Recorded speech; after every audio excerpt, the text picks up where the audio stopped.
Apple pie is my favorite kind of pie, and today we're going to be making it ourselves at home.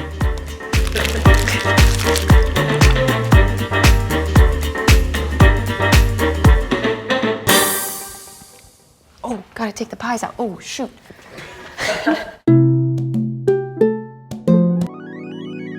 There's nothing quite as rewarding as making your own bakery-style pies at home. And today you're gonna advance from beginner to master in making your own pie crust from scratch, which is actually really easy to do. And then we're gonna use that crust to make an apple pie and a pumpkin pie. And everything that we're making is egg-free and dairy-free, so it's completely plant-based. I'm so excited for this. Let's get started. So let's start with first making our own pie crust, which can seem really intimidating, but it's actually one of the easiest things to do. So to a food processor, we're gonna add 345 grams of flour, 224 grams of a chilled, unsalted vegan butter that we first cut up into little cubes, and then we'll add in half of a teaspoon of salt. If you'd prefer cup and ounce measurements, by the way, just check out our recipe write-up. The links are in the description box below. We'll pulse this several times, essentially until the butter has been broken up into little pea-sized pieces. Now, if you don't have a food processor, don't worry about it. You can still make this recipe. I'll show you how. Just add the flour and salt to a bowl, give it a quick mix, and then grate in frozen butter, mixing it in between. That's essentially it. Next, we'll add some ice to water. The name of the game when making pie crusts is making sure that things stay cold. This is so the crust is nice and flaky once it's baked. In fact, I've got a little piece of crust here that I've already cut out and baked, and I just want to show you how lovely and flaky this is. So for this flakiness, we just want to make sure that our butter is chilled and our water is iced. So I'm going to add 2 tablespoons of ice water to start to our food processor, and then pulse this a few times. Then we'll add another 2 tablespoons of water and pulse it again. We don't want to overblend here. We just want it to start coming together. Essentially, if we pinch it together between our fingers and it sticks together, then that's perfect.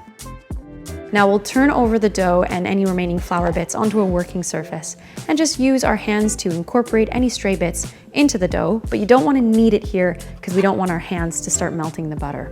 Divide the dough into 2 and then roughly form each one of those into a ball. We'll place one ball onto a large piece of lightly floured parchment paper and then just sprinkle the top of the dough with some flour too. Then place the second piece of parchment paper over top and use a rolling pin to roll this out into a circular shape that's about 1/4 centimeter thin or about 4 centimeters larger than the size of your pie pan. We want to try to roll this as evenly as possible. Try to avoid tapering at the edges. So what can help is if you put pressure down on the center of your rolling pin and work your way outwards. That way it's an even thickness throughout.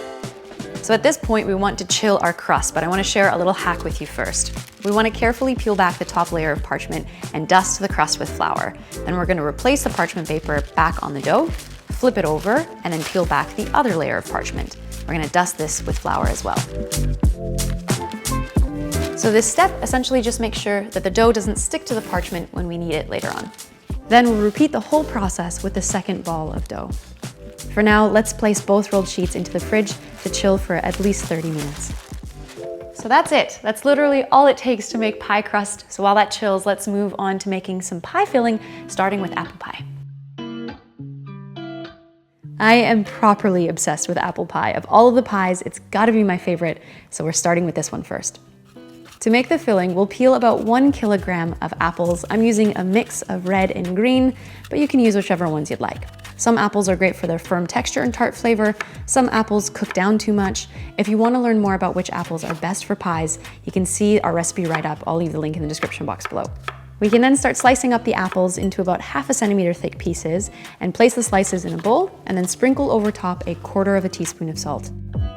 So the salt here just helps to draw excess liquid out of the apples. We're gonna now pop this in the microwave at 600 watts for 5 minutes. Alternatively, you could cook it on the stove if you'd like to. Then we'll remove it from the microwave, give it a mix, and then return it to the microwave for another 5 minutes. So now we've pre-cooked our apples, and in doing so, they've shrunken down a little bit. If we had added raw apples to our pie crust, it would have actually shrunken down while it's cooking in the oven, and in doing so, the top might collapse on it, and obviously that's not something we want. Pre-cooking the apples also allows some liquid to seep out, and we're not gonna use this. We're gonna drain it off, and that also helps us avoid a soupy pie. And then to the bowl, we'll add in 3 tablespoons of packed brown sugar, 2 tablespoons of cornstarch, the juice from 1/2 of a lemon, a teaspoon of ground cinnamon, 1/2 a teaspoon of ground ginger, and then we're just gonna mix this all together.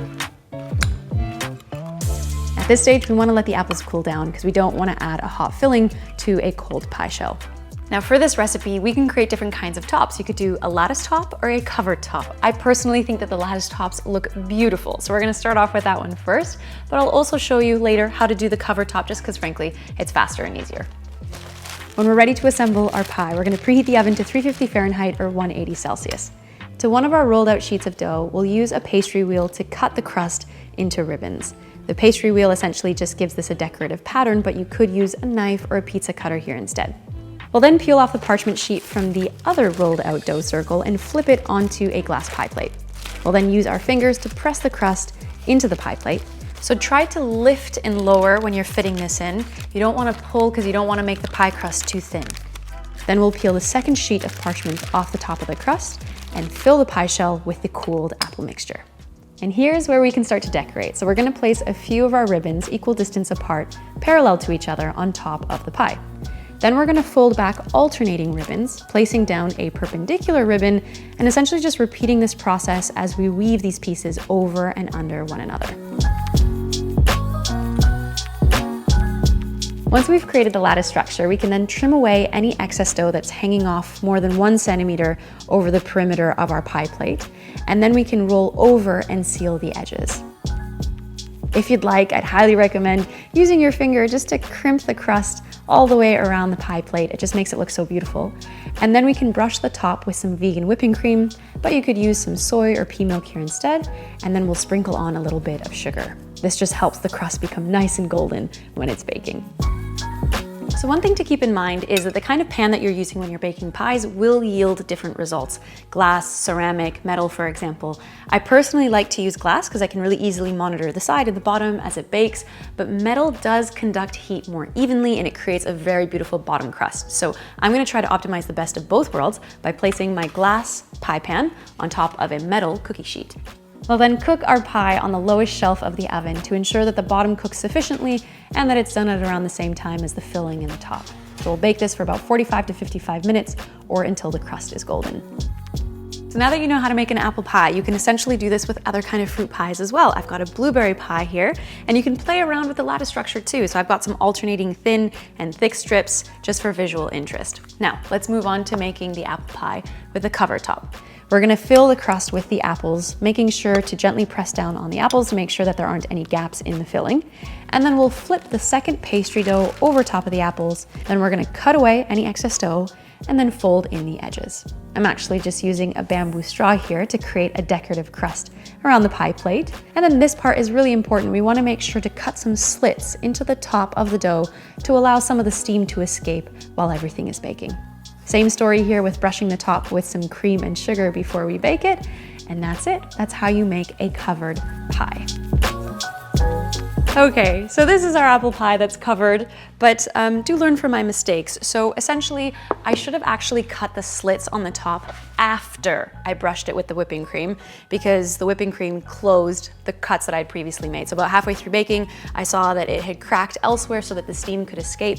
I have now fixed it, but it visually doesn't look, it's still actually cute and it's still gonna taste great, but there's a little boo-boo there in the corner. Although nothing beats fresh out of the oven pie, I'd highly recommend waiting until the pie is completely cooled before you cut into it, just so that it firms up and so that it cuts more cleanly. But if you can even wait until the next day to cut into it, you're gonna get even cleaner slices. Just be sure to serve it with some vegan ice cream or whipped cream if you have it. The combination is heavenly. Oh my goodness, this is so good. The apples are soft, they've got a little crunch though. The crust is flaky with ice cream. Oh, so good. Next, we're gonna make the pie that feels like autumn in dessert form, pumpkin pie.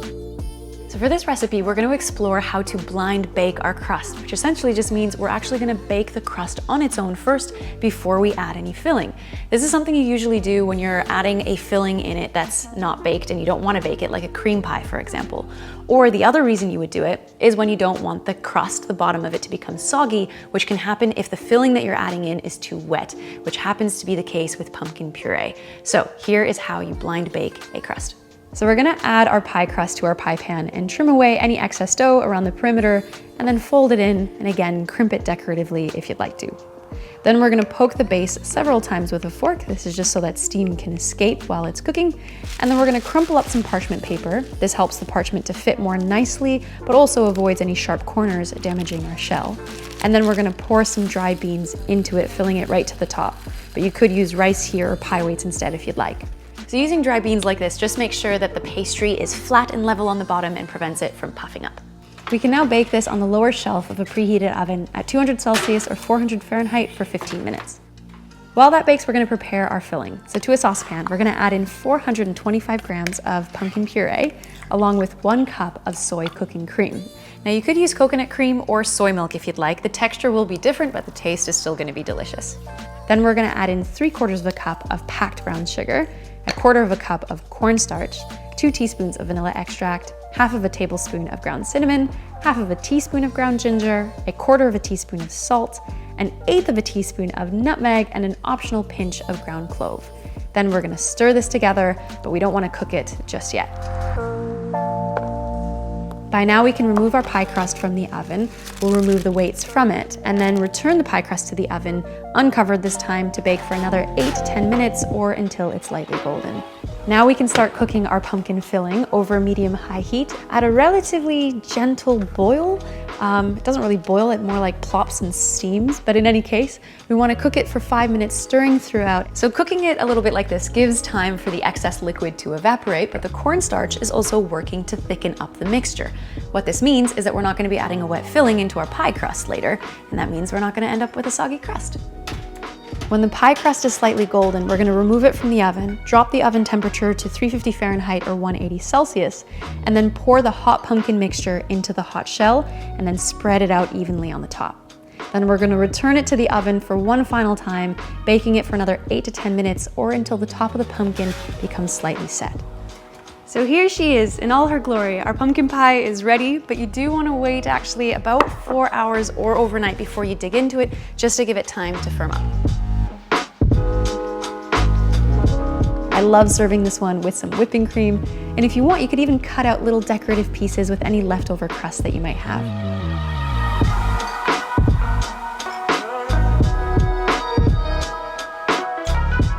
It's velvety smooth, mildly sweet, perfect to enjoy with a cup of tea or coffee.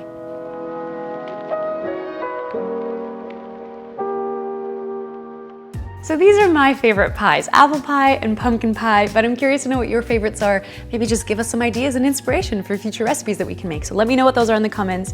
If we help to increase your confidence when it comes to baking, feel free to give the video a thumbs up because it really helps to support the channel when you do. And thanks so much for hanging with me today. Big Ol' Blimes signing off. We'll see you in the next video. So what happens when you forget your blush? And that's helpful because it doesn't kind of puff up, get too...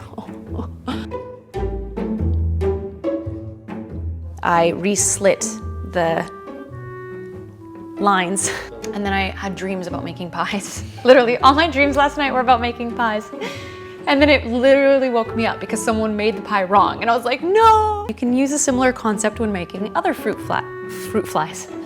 Doing so, we're avoiding a soggy crust. Oh, malfunction.